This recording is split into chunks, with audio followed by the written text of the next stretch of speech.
بسم الله الرحمن الرحیم. السلام علیکم و رحمت الله و برکاته. خواهران عزیز، امروز خواستم به 3 سوال زیاد تکراری شما جواب داده باشم. سوالی که هم در کامنت های یوتیوب، هم در تلگرام و هم در واتساپ، هم در گروه ها زیاد می آید. یک درباره خوب کردن بعد از نماز بامداد و بعد از نماز عصر، دیگر درباره قیچی زدن موی برای زنها و این چنین درباره روزه گرفتن ماه رجب. شروع کنیم از روزه گرفتن ماه رجب. امروز خیلی که میدانید 21 ماه رجب هست و خواهران زیاده میپرسن که آیا در همین ماه رجب روزه گرفتن سنت است یا اینکه روزهای مخصوص دارد که ما روزه گیریم؟ که درباره ماه رجب عزیزان، ما همگی میدانیم که ماه رجب از ماه‌های حرم است. 4 ماه احترام شده که در نزد پروردگار است، یکی ذوالقعده، یکی ذوالحجه، یکی محرم. بدون اختلاف چهارمینش رجب هست که این 4 ماه در نزد الله احترام خاص خودشان را دارند. و اما پیامبر صلی الله علیه و سلم روزهای مخصوص این ماه را روزه گرفتن و شما را روزه گیرید گفتن یا نه، در این باره حدیث نیست.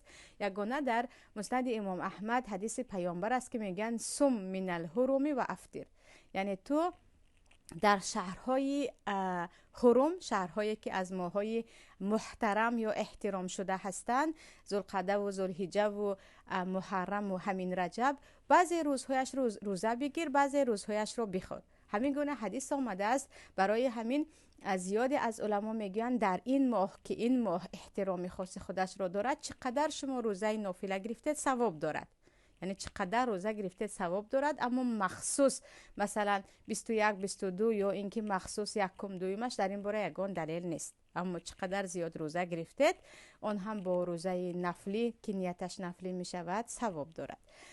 سوال دیگر درباره قیچی زدن موی.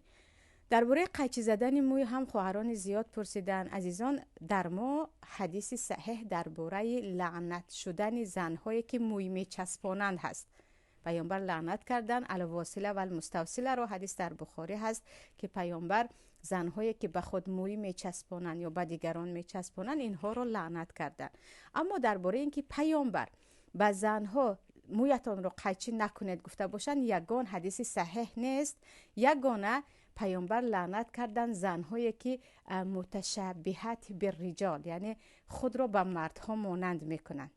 هر زنی که خواه در روش صحبت کردنش، خواه در راه رویش، خواه در پوششش، خواه در طرز مویش خودش را به مرد مانند میکند، پیامبر او را لعنت کردند. و برعکس هر مردی که خود را به زن مانند میکند. برای همین کوتاه کردن موی طوری باشد که مثلا کسی اگر کله زن را بیند بگوید این یک مرد است از دور و خود زن به مرد مانند شود، که همین گونه قیچی زدن موی ها وجود دارد. انا این تماما جایز نیست، این حرام است. هر زنی که حتی سطر پوشد هم، در داخل خانهش باشد هم، به مویش طرز قیچی میزند که او تماما به مرد مانند می شود. از پشت سرش دیدید میگوید یک مرد است، یک مرد است. این تماما ممکن نیست. و اما اگر برای اینکه خیلی دراز است یا اینکه خیلی قلیل است و در شستن، در غسل کردن زنها اذیت میشوند، قیچی زدن اگر به مرد مانند نشود که تقریبا تا کتف، یکی از کتف بالاتر، انشاءالله گناهگار نمیشود. علل خصوص در ما حدیث در صحیح مسلم است که همسران پیامبر، حدیث حضرت عایشه، که همسران پیامبر بعد از مرگ پیامبر مویهای خود را قیچی زده بودند و کلمه وفره در آنجا آمده است که بعضی علما میگن از کتف کمی پایانتر، یعنی قیچی زده بودند که مویهایشان تا کتف آمده بود. بعضی علما میگن بعد از مرگ پیامبر قیچی زدن، چون موی دراز این زیب و زینت زن است و به اجازه شوهرش حق ندارد کوتاه کند. و همسران پیامبر که بعد از مرگ پیامبر دیگر عموما برایشان حرام است ازدواج کنند، چون آنها مادران مومنان حساب میشوند، و آنها هیچ زینت لازم نبود و قیچی زدن. به هر حال میدونیم که در حج هم زنها به مویشان قیچی میزنند، یک مقداری کمی. و قیچی زدن خیلی گفتم اگر با همچون مانندی به یک مرد یا به یگان کافر که مثل همون زنی کافره میشوند، گفتن که مؤمن نباید خود را به یگان کافر مانند کنند که من مثل او شدن میخواهم، همین گونه باشد. یا مانندی به مرد باشد، یا اینکه قیچی زنی در بکوچه برای که کلا حرام است. در این وقت ها ممکن نیست. اما اینکه نه یک مقدار کوتاه کردن تا حتی کتف باشد که تو یگان خیلی به مرد مانند نمیشوی، اما با اجازه شوهر، زن شوهردار قیچی زد گناهکار نمیشود. دخترک به شوهر هم قیچی زد به شرط آن که به مرد مانند نشود گناهکار نمیشود. آره بعضی علما هستن که میگویند زن با مویش زن هست، یعنی زنها رو مویشان زیبا میکنن، گیسوهایشان زیبا میکنن. آره زن رو مویش زیبا میکند، اما این معنای آن را ندارد که قیچی زدن گناه باشد. یعنی برای اینکه قیچی زدن مو یک گناهی کبیره است یا عموما شریعت به این اجازه نمیدهد حکم کنیم، باید ما یک دلیل داشته باشیم که این گونه دلیل نیست. و چه خیلی گفتم برعکس همسران پیامبر به موی خود قیچی زده بودن، اگرچه بعد از مرگ پیامبر باشد هم. و این چنین برعکسش که مو چسبانیدن حرام است، این گونه حدیث آمده است. و سوال سوم درباره خواب کردن بعد از بامداد و بعد از عصر بود که علل خصوص خواهرانی که کودک معده دارند در این باره سوال میکنند که من شبش خوابم نمیبرد به سبب کودک و بعد از بامداد علاج نیست که من خواب نکرده مانم. یا بعضی خواهرانی که ساعتهای کاریشون طولانی هست میگویند بعد از عصر دیگر در خواب میمونم، 1 ساعت 2 ساعت خواب میکنم که باز برای خوراک و یعنی بگاهی از پای کارم شوم. آیا خواب کردن بعد از بامداد و بعد از عصر گناهی کبیره است یا گناه است یا نه؟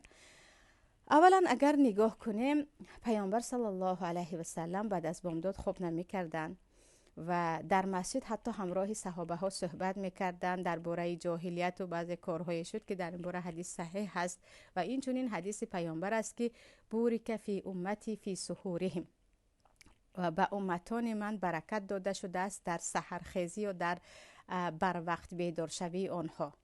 عموما بعد از بامداد خواب نکردن برکت است. حتی آثار عبدالله ابن عباس است که به فرزندشان میگویند تو چگونه خواب میکنی بعد از بامداد، در حالی که وقت تقسیمات رزق است. وقت تقسیمات رزق است و نباید در این وقت خواب کنی. که ابن حجر هم در کتابشان این را آوردگی هستند که پس از بامداد خواب کردن مانع رزق می شود، یعنی سبب کمشوی رزق می شود. و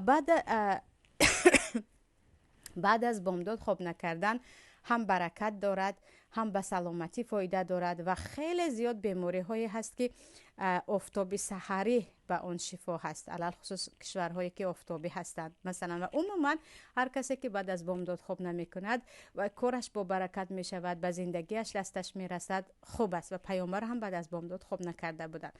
بعد از عصر هم خواب بعد از عصر هم اگرچه در بارش حدیث نیست، اما خیلی زیاد روایت ها از صحابه و از تابعین است و بعضی از علمایی که هم عالم بودن هم طبیب بودن، مثلا مقدسی و یا گفتیم ابن قیم جوزی و اینها.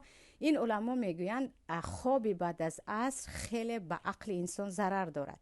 خواب بعد از بامداد هم به عقل انسان ضرر دارد، اما همون گونه که بعد از عصر هست این گونه نه. یعنی خواب بعد از عصر هم انسان را تنبل میکند، هم انسان غم آلوده بیدار می شود، هم به عقلش ضرر دارد. حتی میگن هم به چهره و هم به پوستش ضرر دارد، هم به چهره و هم به پوستش ضرر دارد. برای همین عزیزان از جهت طب نگاه کنیم، بعد از بامداد و بعد از عصر اصلا خواب کردن درست نیست، اما حرام نیست، اما این چیز گناهی کبیره نیست. درباره خواب روز یگانه قیلوله آمده است که پیامبر هم یعنی بعد از آفتاب کلا برآمدن خواب میکردن و دربارهش آثار حضرت علی هم هست که میگویند خواب قیلوله یعنی خواب نصف روزی یا بعد از آفتاب برآمدن به عقل فایده دارد و خواب بعد از بامداد به عقل ضرر دارد. همین گونه آثارها از صحابه ها زیاد است. برای همین اگر یک بعد از بامداد به خاطر اینکه شب خواب نکردید یا کار شما شبانه هست یا شبها خیلی کوتاه هستند در تابستان خواب کردید، و این گناهگار نمیشوید، و این شما گناهگار نمیشوید، فقط روزتان بی برکت می شود. بهترینش این است که شما بعد از آفتاب برآمدن خواب کنید، بعد از آفتاب کل برآمدن یا اینکه بعد از نصف روزی خواب کنید که این را قیلوله میگن که سنت هم هست و خیلی به سلامتی آدم هم فایده دارد. حتی 15 دقیقه باشد هم به سلامتی انسان، به عقل انسان خیلی فایده دارد.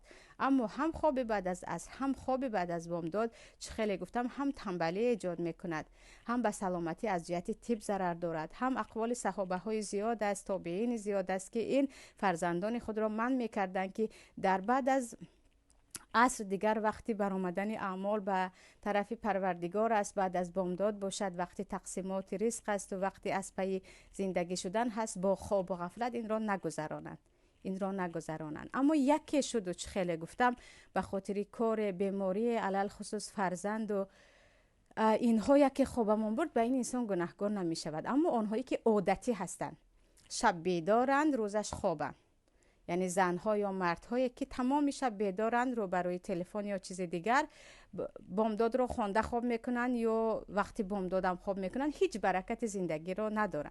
کلی برکاتشون رو با خواب و غفلت تمام میکنن، علل خصوص که وقتی هم خیلی تیزی ذهن و وقتی افزایش قوه ذاکره در بامداد است، یعنی در وقت بامداد است.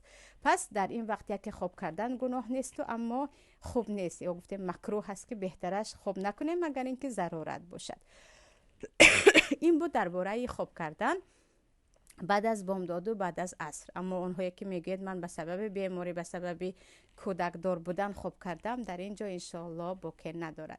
بود عزیزان جواب 3 سوال درباره روزه رجب، درباره قیچی زدن موی و درباره خوابی بعد از بامداد و بعد از عصر. تا صحبت های دیگر در پناه الله باشید. سلام علیکم و رحمت الله و برکاته.